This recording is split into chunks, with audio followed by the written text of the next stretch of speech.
Este contenido fue desarrollado por la Asociación Economía, Sostenibilidad e Interseccionalidad AESI, ONG peruana. A ver, imaginemos por un momento un escritorio físico de oficina, pero no uno de esos modernos e impecables, sino un mueble pesado. Claro, de esos que están prácticamente sepultados bajo montañas de papeles, ¿no? Apilados sin ningún tipo de criterio. Exacto, tal cual. Tienes documentos súper importantes mezclados con notas que ya no sirven, recibos de hace años, material de referencia. Encontrar un solo papel en todo ese caos requiere casi una arqueología de oficina. Sí, es levantar capas y capas de papel y rogar tener suerte. Y lo fascinante de esto es que, bueno, décadas después de que digitalizamos el trabajo, es súper común encender una computadora y ver una pantalla que reproduce exactamente ese mismo desorden físico. O sea, cientos de iconos esparcidos al azar. Documentos sueltos por todos lados, accesos directos que la mitad de las veces ya ni funcionan. Totalmente. Es como si a medio hubiera cambiado, pero el caos pues simplemente se iluminó con píxeles. Y creo que eso nos da el punto de partida perfecto para nuestra inmersión profunda de hoy. Es una analogía muy precisa, fíjate, porque revela un montón sobre la psicología humana y cómo lidiamos con el almacenamiento de información. Y por eso hoy vamos a desgranar este tema usando como base el curso llamado Archivos y Carpetas. Queremos desmitificar este espacio de trabajo digital desde lo más básico del entorno de Windows hasta llegar a, bueno, unos trucos bastante avanzados para lidiar con bloqueos. Porque, a ver, ese caos visual que mencionabas no solo genera fatiga mental, impacta directamente en la eficiencia de quien está trabajando. Sí, y la raíz del problema suele ser que no entendemos bien cómo el sistema estructura realmente las cosas. Pero hay algo en el diseño de todo esto que siempre me ha parecido súper revelador. Digo, la decisión de basar todo el entorno gráfico, literalmente, en elementos del mundo físico. Ah, el esqueomorfismo. Exacto. Estas carpetas amarillas que vemos en la pantalla son copias directas de las carpetas de cartón, las de color manila que se usaban en los archiveros del siglo XX. Y fíjate que esa decisión no fue solo para que se viera bonito. Resolvió un problema monumental cuando recién empezaban las computadoras personales. Porque el sistema operativo funciona básicamente como un traductor simultáneo. Traduce entre el lenguaje binario de la máquina y nosotros, claro. Tal cual. Porque físicamente un documento de texto, por ejemplo, no es más que una secuencia de ceros y unos. Son estados magnéticos en un disco o cargas eléctricas en un chip. O sea que sin esa interfaz gráfica, tendríamos que saber exactamente en qué bloque de memoria físico está guardado el archivo, ¿no? Sí, tendrías que invocarlo escribiendo comandos de texto larguísimos y súper complejos. Básicamente sería como intentar encontrar un libro en una biblioteca inmensa pero sin catálogo, teniendo que saber las coordenadas exactas de la estantería. Y además teniendo que leer el libro en código Morse prácticamente. ¡Qué pesadilla! Totalmente. Por eso la interfaz gráfica abstrae todo ese nivel técnico. El sistema te muestra una carpeta amarilla y te está diciendo, no te preocupes por la fragmentación del disco o la tabla de asignación. Solo interactúa con esta imagen. Y listo, accedes a tu información. Pero bueno, para poder organizar todo eso, primero tenemos que entender la superficie sobre la que estamos trabajando.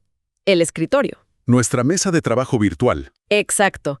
Es el área principal que nos recibe al iniciar sesión. Y los elementos que tiene son bastante familiares para quienes nos escuchan. Está el menú inicio, que es el punto de partida. La barra de tareas también para ver qué tenemos abierto. Ajá. Y el área de notificación, que mucha gente piensa que es solo para ver la hora, pero es mucho más que eso. Uy, sí. El área de notificación, que casi siempre está en la esquina inferior derecha, es, yo diría que es el panel de telemetría del sistema. Es como el tablero del auto, ¿no? Exactamente. Te da información crítica en tiempo real sobre cosas que pasan en segundo plano. Te avisa sobre la conexión a Internet, la temperatura, la batería, alertas del antivirus. Es como el sistema operativo reportando su estado de salud. Y sobre ese escritorio, bueno, viven los iconos. Y aquí las fuentes del curso hacen una separación súper importante entre lo que es un programa ejecutable y lo que es un archivo de datos. Sí, la diferencia fundamental. Pero más allá de eso, hay algo muy curioso sobre el escritorio en sí, porque a simple vista parece que es el fondo del sistema, como una base inamovible. Pero a nivel estructural, ¿no es el escritorio simplemente una carpeta más? Es una deducción excelente, y estoy seguro de que mucha gente no lo sabe. Estructuralmente, el escritorio no es la base de nada. Es solo una subcarpeta más que suele estar guardada dentro de tu perfil de usuario en el disco C. O sea que es una ilusión óptica. Literalmente, Windows está programado para agarrar el contenido de esa carpeta en particular y renderizarlo a pantalla completa, quitándole los bordes de la ventana y poniéndole un fondo bonito. ¡Wow! Y eso explica algo que pasa muchísimo. Eso de que tener el escritorio lleno de cientos de archivos sueltos hace que la computadora prenda súper lento. Claro, porque el sistema no solo está cargando el fondo. Cada vez que inicias, tiene que leer los metadatos y crear la previsualización de cada uno de esos cientos de archivos de forma constante. Un trabajo pesado para el procesador. Y bueno, la forma en que interactuamos con todo esto es a través del mouse. Que el puntero del mouse no es solo una flechita, en realidad nos da un montón de retroalimentación. Es el indicador de estado más inmediato que tenemos. Fíjate cómo cambia de forma, ¿no? Si de repente se vuelve un circulito que gira, te está diciendo, espera un momento. Que el sistema está ocupado procesando algo. Exacto. Está esperando una respuesta del disco o de la memoria RAM. O si cambia a esa forma de línea vertical, una especie de letra I latina mayúscula, te avisa que ahí puedes escribir texto. Es una comunicación súper sutil, pero constante. Y bueno, lo que gestionamos con ese puntero es el núcleo de este análisis, que son los archivos y las carpetas. El corazón del curso. Sí. Un archivo, según los apuntes, se define como una colección de datos bajo un nombre. Y ese nombre incluye la extensión, que es vital. Digo, aparte de decirnos que un .jpg es una imagen o un .pdf es un documento, la extensión hace algo más profundo. Es una instrucción directa. La extensión actúa como un sistema de emparejamiento automático, porque un archivo de datos por sí solo es inerte, no hace nada. Necesito un programa que lo traduzca. Tal cual. Necesito un intérprete. Si tienes un archivo que termina en .xlsx, el sistema operativo ve eso y dice, esto va con Excel. Y lo abre automáticamente. Exacto. Es brillante porque imagínate tener que decirle manualmente a la computadora qué programa usar cada vez que abres algo.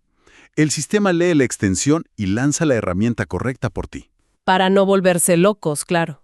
Y para organizar estos archivos, pues usamos las carpetas, que son simples contenedores lógicos.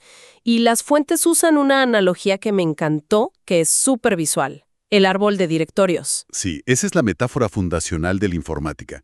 Viene directamente de la teoría de grafos en matemáticas. A ver, explícanos un poco cómo funciona esa analogía del árbol en nuestra computadora. Mira, imagínate que el disco duro físico es la raíz y el tronco de este árbol. A partir de ahí, las carpetas principales son las ramas más gruesas. Y esas se van dividiendo en subcarpetas, que serían las ramitas más pequeñas. Ajá. ¿Y los archivos? Los archivos individuales son las hojas. Son el punto final. La idea de esta estructura es garantizar que cada pequeña hoja tenga una ruta matemática exacta y fácil de rastrear. Y la herramienta para navegar por este árbol es el explorador de Windows, que por cierto un atajo buenísimo para abrirlo rápido es presionar la tecla Windows más la letra E. Un atajo dispensable, sí. Y si analizamos cómo está diseñado el explorador, tiene todo el sentido del mundo. Te divide la pantalla en dos. Tienes el panel izquierdo, que te muestra solo las ramas del árbol, toda la estructura. Como un mapa de navegación. Exacto, un mapa topológico. Y el panel derecho es donde ya puedes ver los detalles granulares de las hojas de los archivos que están en esa rama específica. Y ese panel derecho es crítico, para mantener el orden, porque ahí puedes ver los metadatos. Puedes ordenar todo por fecha de modificación, por tamaño, por tipo de archivo. Súper útil para encontrar qué te está llenando el disco. Totalmente. Lo ordenas de mayor a menor y de inmediato ves esos archivos gigantescos que ya no usas y los puedes borrar. Es clave para auditar el sistema. Ahora, al manipular esas hojas, esos archivos, el curso menciona una diferencia técnica muy importante entre copiar y mover, que a nivel de usuario parece casi lo mismo, pero para el disco duro son procesos completamente distintos. Distintos y con un impacto enorme en el rendimiento. Claro, cuando tú copias un archivo y lo pegas en otra carpeta, el procesador tiene que leer todos esos datos físicos y literalmente escribir un clon en otra parte del disco. Es un trabajo pesado. Toma su tiempo, sobre todo si es un archivo grande. Pero resulta que mover un archivo dentro de ese mismo disco duro es instantáneo. O sea, no importa si el archivo pesa unos kilobytes o si es un video de 20 gigabytes. Se mueve en un segundo. Y eso tiene una explicación técnica fascinante. Cuando tú mueves un archivo dentro del mismo disco, el sistema operativo en realidad no reubica nada físico.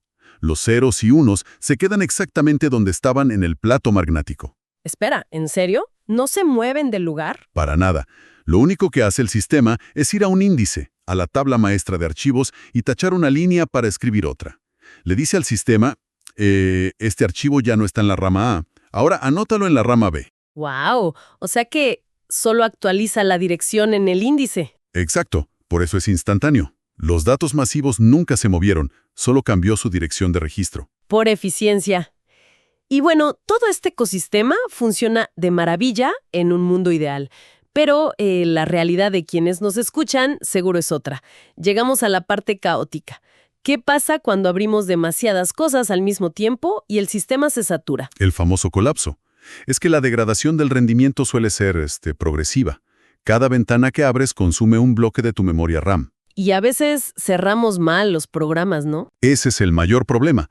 A veces forzamos el cierre solo con la crucecita roja, pero quedan hilos de procesamiento huérfanos, ejecutándose en segundo plano. Entonces la computadora no libera esa memoria. Tal cual. Esa fuga de memoria es lo que hace que poco a poco todo se vuelva lento y eventualmente inestable. Y para evitar eso, hay atajos. Por ejemplo, presionar Alt más F4 envía una señal directa para cerrar el proceso correctamente. O usar Windows más la tecla tabulador, que te muestra todo lo que está abierto en una cuadrícula. Esa vista de tareas es excelente. Puedes darle clic con el botón central del mouse a las miniaturas y vas cerrando procesos rapidísimo, limpiando la memoria RAM. Pero a ver, pongámonos en el peor escenario posible, que esto seguro le ha pasado a todo el mundo. Todo eso suena muy bien para prevenir, pero ¿qué pasa cuando la computadora está tan congelada que no responde nada? Digo, la pantalla se queda gris, intentas abrir el administrador de tareas con Control-Shift-Escape y no pasa nada. Sí, el temido estado de no responde, donde la interfaz gráfica se rinde por completo. Exacto, que la máquina simplemente te ignora. Cuando llegas a ese nivel de bloqueo profundo, el entorno gráfico, el explorador.exe, está comprometido. Pero ojo, el núcleo del sistema operativo, el kernel, casi siempre sigue funcionando ahí abajo. ¿Y cómo llegamos a ese núcleo si no podemos hacer clic en nada? Hay métodos agresivos. Puedes presionar Windows más R para abrir la consola de ejecución y teclear el comando taskmgr. Eso fuerza al administrador a abrirse saltándose algunos bloqueos gráficos. Pero hay un truco aún más avanzado en los apuntes, y me pareció increíble: la creación de un acceso directo de emergencia en el propio escritorio. El botón de pánico, le digo yo. Sí, utilizando un comando de terminal llamado taskkill. La instrucción exacta es taskkill /F /FI y luego entre comillas status egg not responding. Es un comando de ingeniería de sistemas puro y duro. Es bellísimo por cómo funciona. La palabra taskkill llama a la utilidad que finaliza procesos, ¿verdad? Y ese parámetro, la /F, significa forzar. O sea, ¿no le pide por favor al programa que se cierre? Para nada. Le dice al núcleo que destruya ese proceso de inmediato a nivel de memoria. No hay tiempo para guardar cambios, lo aniquila. ¡Wow! ¿Y la parte que dice FI? Ese es un filtro condicional. Le estás diciendo al sistema aplica esta destrucción inmediata, pero solo a los programas que cumplan la condición que está entre comillas, que es que su estado sea igual a no responde. ¿Es como crear un anticuerpo digital dirigido? Dejas ese acceso directo ahí en el escritorio con un icono rojo si quieres, y si todo se congela, le das doble clic. Y el sistema hace un escaneo en un microsegundo, detecta la aplicación bloqueada y la elimina de raíz. Y ¡pum!, recuperas el control. Sin tener que desenchufar la computadora, que es lo que muchos hacen por desesperación. Y que es peligrosísimo porque un apagón forzado puede corromper el disco duro físicamente. Exactamente. Y hablando de la integridad física de los discos, esta nos lleva al siguiente tema del análisis, que es ir más allá del almacenamiento local.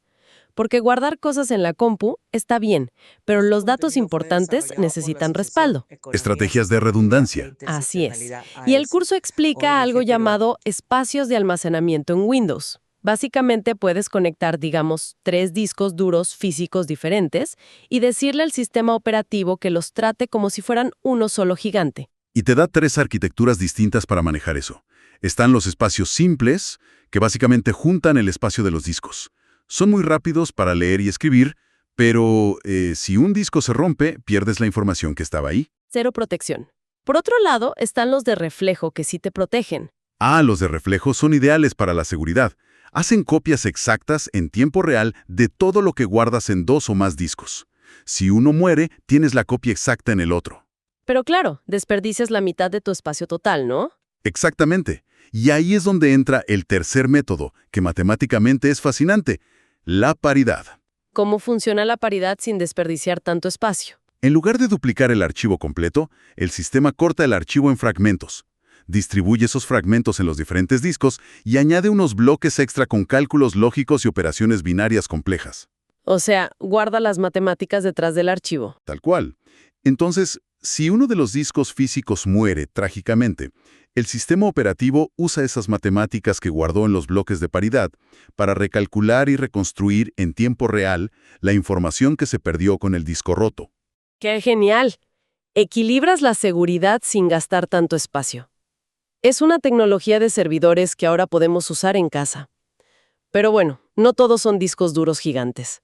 Las fuentes también hablan de algo mucho más pequeño, pero súper poderoso. Los famosos pendrives USB. Sí, que todo el mundo los ve solo como un palito de plástico para mover un PDF de una compu a otra.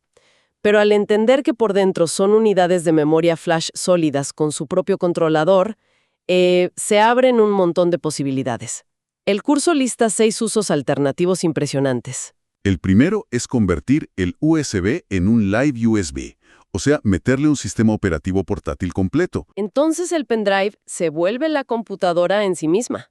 Literalmente, vas a otra máquina, entras a la configuración inicial, a la BIOS, y le dices que arranque desde el USB.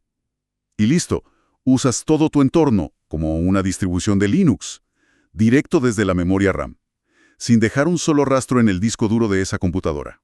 Es ideal para la privacidad. Y el segundo uso va por la misma línea. Usar el USB como un gestor de contraseñas físico, pero encriptado por hardware. Súper seguro.